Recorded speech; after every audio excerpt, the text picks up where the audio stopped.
Okay, wrong one.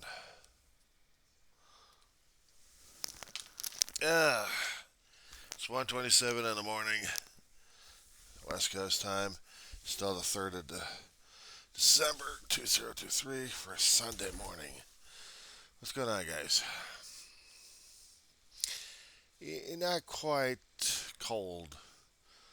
It's kind of comfortable actually outside, but we're actually in here anyway. I just finally decided to get a cap on that I can actually wear for a change. Uh, some things that I had to take care of personally. Normally, you'd go to a hair salon and take care of your hair needs. You want to look attractive. You want to look professional. You want to look something. And, sorry, leg itches. I had this knot in the back of my head. This clump of hair I had for over 2.5, almost 3 years. Had a haircut right after my brother passed away. And after that, I just didn't bother cutting it. And then we had the COVID kicking in. And then I just let things slide, including a knot of hair that kept growing and growing because I never did quite comb it out. So throughout the 3 years, it kind of grew into this massive tail of sorts that just stuck out there. And I had to get rid of it. Instead of going over to the hair salon paying my $25 just for a little snip, I said, screw it, get my shears going. And I said, okay, I'll get at it. You know, brief shower. No, not a brief shower, just a shower. And then I took care of it. Snip, snip, snip, and more snip. And before I realized it, it was gone. I slept with this monster for a long while, and I'm not quite sure what the hell I was doing with it. Decided to dump it. It's like dumping something of yours personal. Give me 1 second here. Seems like a big monster is having computer issues again, so it's time to get this restarted all over again. No, not this computer, but the other one I've got working on right now. I usually watch television off of it. So I just decided, okay, I'm going to get it off. Get the shears I've got and just started cutting away even before I took the shower. I was actually held by a few other strands, and it was really weighing me down. And decided to, wash the hair, even wash the knot in the back of my head. Then after that, dried, closed, and then attacked it again. And this time I actually got it off. And to see that large lump there was unnerving. But it prevented me from wearing this kind of a hat because I couldn't wear this hat or any other kind of hat because of the lump.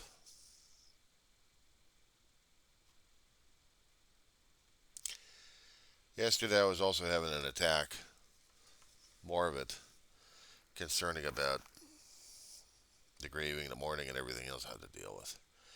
And I discovered more and more that the trigger family also really includes the holiday season because the holiday season is not just what we consider family oriented. It was started as a family oriented celebration. Now, in a Judeo-Christian, or you're going to be using different words for this one here. I couldn't call it mythos at this point off here, but about beliefs that we have regarding the Judeo-Christian, that we follow the Bible on like crazy. We have a mother and a father. We have Joseph, Arimathea, Mary Magdalene. And of course, you have the Immaculate Conception happening at that point, and Mary giving birth. But you're not understanding this particular situation over here because now we have it's a family. It's a family. It just didn't click during that time.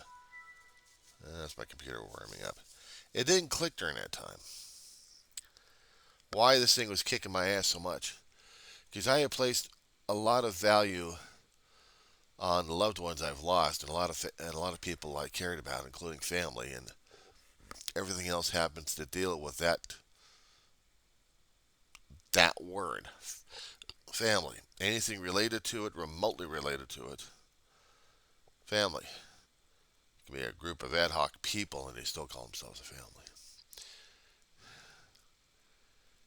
And I kept trying to figure this this concept out. And, I like to throw in a lot of slurs on that one here, but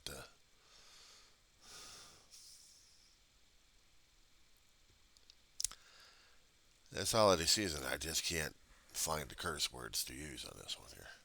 The saltier language. It was basically family that was tearing me apart because every time I'd come across it in one form or another, the waterworks started and the emotions, and then the depression kicks in and everything else goes hell in a handbasket. I was supposed to go to a circus a few nights ago. They had opening night on Thursday out here in Roseman. We have a traveling circus called Ventura Circus. And they came out. They're still out here for a few more nights. But the thing is, I had tickets just for me going into there and just seeing a circus for the first time. And I was getting nailed again. And they didn't even realize it. Why? Because we're talking about a family fun activity here. What's the term I'm usually having problems with? Family.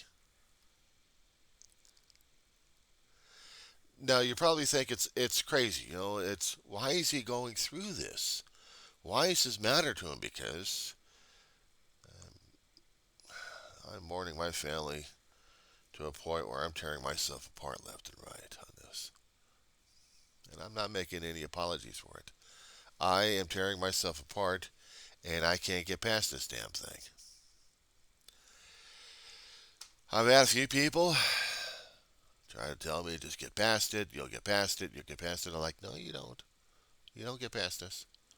You don't get past a grieving situation unless you've already been broken on the inside and you still can't get through it. I mean, I have been doing a long time ago as a youth the get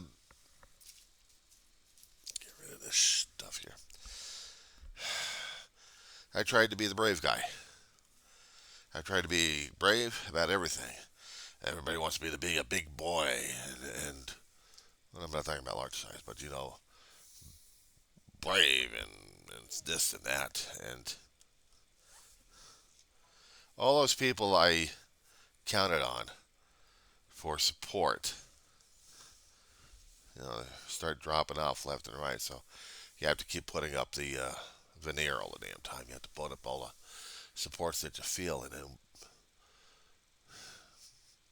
before I realized it,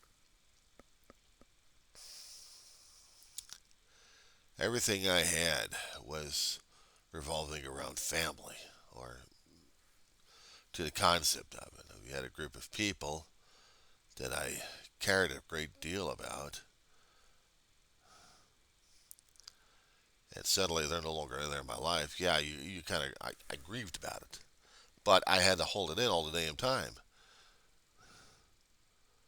If I go to a workplace, stay there for a few years, yeah, I start caring about a few people left and right. But after that, it's just another workplace, right? Unless you already had relationships developed to where they became like a family of sorts. But even some places, even the memories become a bit acidic, a bit hard to deal with. even as much emphasis and energy I poured into caring about people for one particular place or another particular place or another particular place. It still hurts like hell because it brings up other memories that piss me off, hurt me off, or something else that really drives me nuts. So I have an issue with it. So I kept dropping people left and right on my Facebook. I didn't want to deal with them anymore. As much as I cared about them, it's just I didn't want to deal with them anymore. It hurts too much. And I didn't want to hurt. So I had to let them go one way or another. Working over at Walmart, very few people over there I cared about, but I'm not quite sure if they actually cared about me enough. But I was supposed to care and I was supposed to work there and supposed to be a team player. Can't be a team player if nobody else is on your side. You're always on someone else's side, so what happens after that? I feel like I got screwed over in that one. So, yeah, there was a lot of pissed off. Even for some of those who hadn't been part of the events that happened that got me kicked out. Doesn't matter. They were related to it. The Walmart family and some families I can actually deal without. I don't want to deal with them. So, get them out of my line, get them off my Facebook. Because I don't want to deal with them anymore. But some of them actually do care. That's the problem.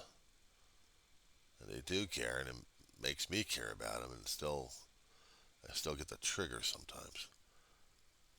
Not as much, but I still get the triggers out there. Because a hell of a lot of things that happen with the company, and I don't think, and anything else related with them is just hard as hell to deal with. Several years ago,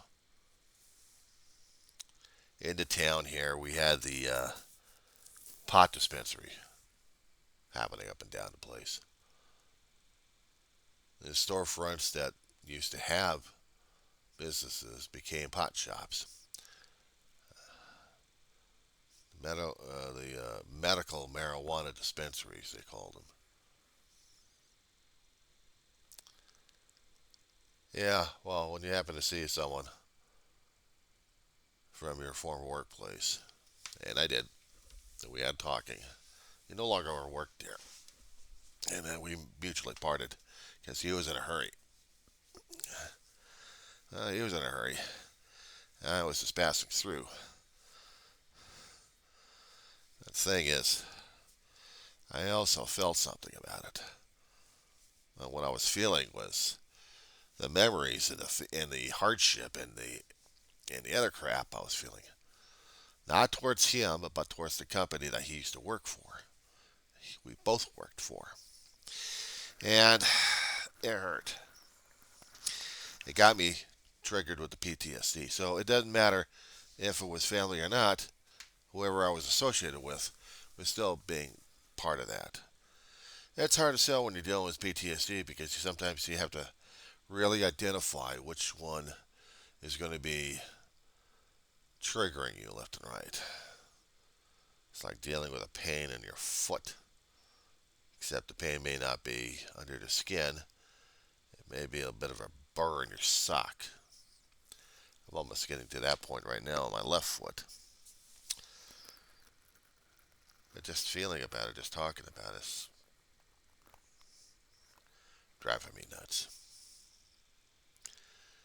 But not to the point where I'm breaking down emotionally and crying my eyeballs out and ass off on this one. And I'm thinking about a lot of things about what I was doing.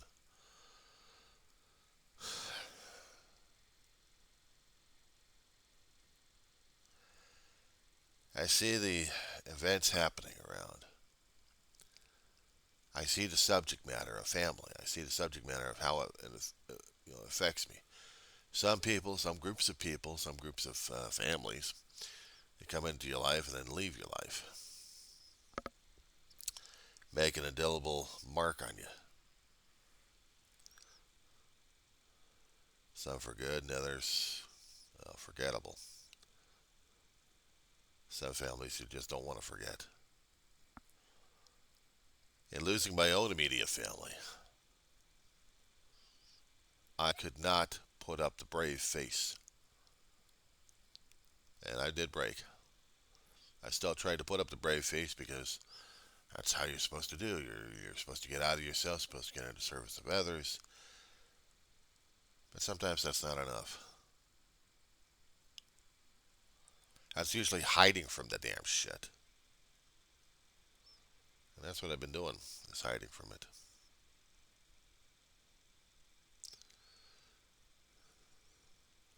I tried to put up the trappings for the holiday season, get the lights on. I was hoping maybe that it would alleviate my mood a little bit. A little bit of mood lighting. Sometimes I was working, and other times I'm not quite sure. I'm trying to be positive, if I can call it that way, of things happening. But sometimes it's just not happening. It's not happening. Of course, I know you have to make that decision whether or not it's going to be happening or not. You have to keep willing yourself because other people tell you to. Well, we don't want you to feel this way. You got to feel this way for us. What about me? Screw you. You have to feel for us. They don't have to say it.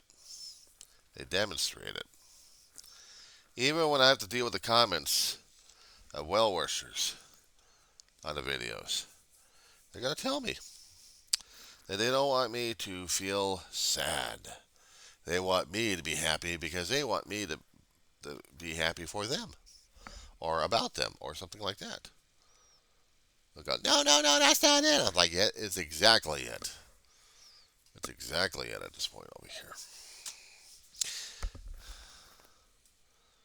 here. And the thing of it is, they're not me.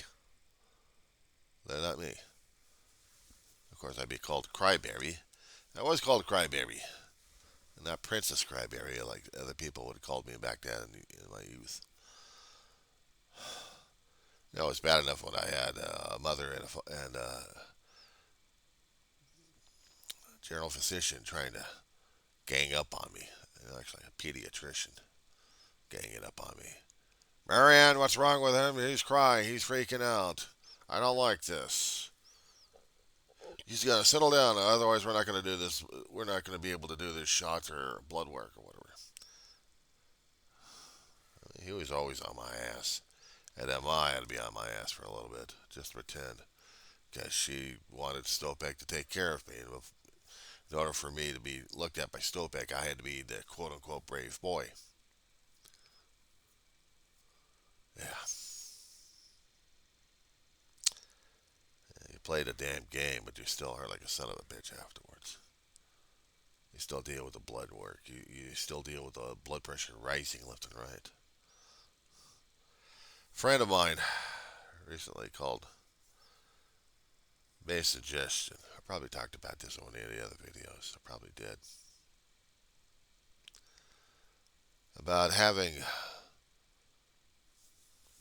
witnessed a session concerning about how to get past my fear of blood work or needles, period. Especially if it happens to come down to taking insulin. I have yet to see a primary care physician, but I'm going to have to see him anyway. And I know he's going to diagnose me as having diabetes because I've got it. The constant urination, the pain in the neuropathy in the hands and the feet. Almost a constant need of water all the time.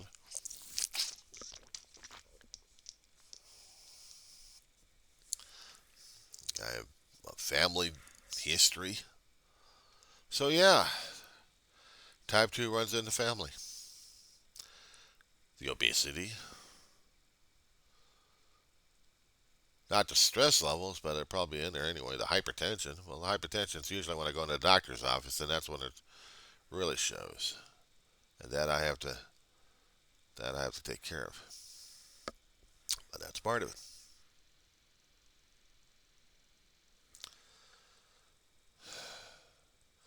I guess maybe basically subconsciously I'm trying to kill myself.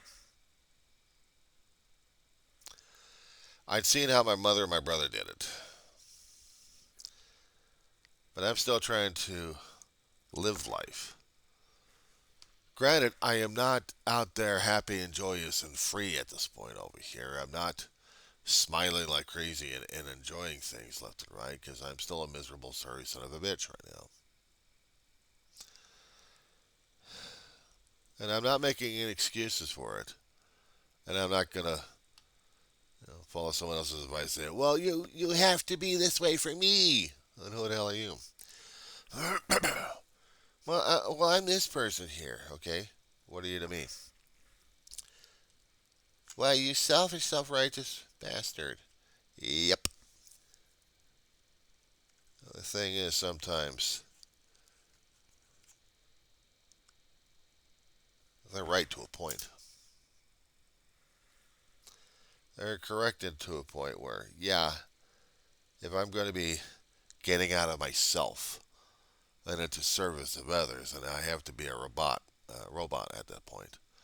I have to think about them and not about what my needs are, which is my emotional screwed up needs right now, just to get myself stabilized to deal with things.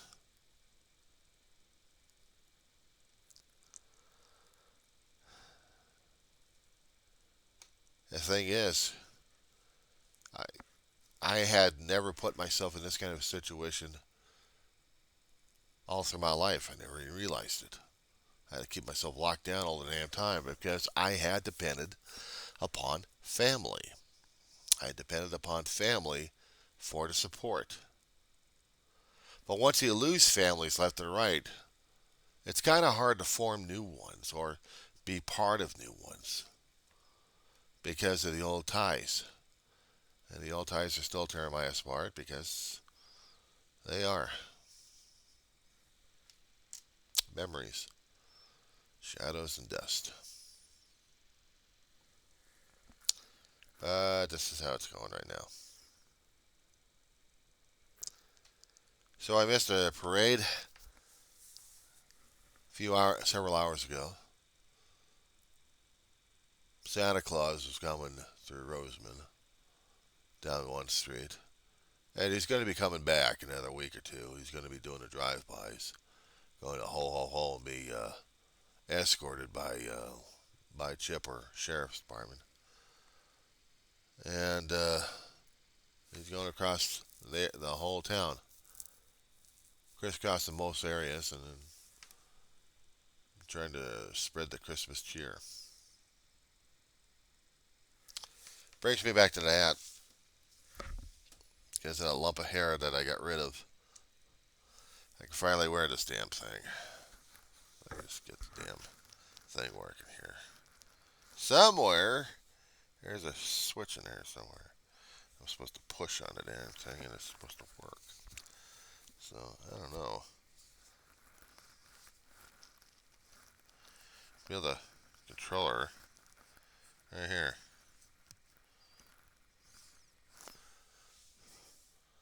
Is it working?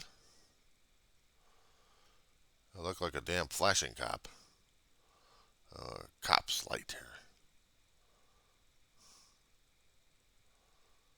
Okay. Well, I guess that's a happy holiday thing right there. Maybe a little bit later I can get the more lighting around here, but that's what's happening here. So, see if I can get this damn thing off. Is there a ways here, days?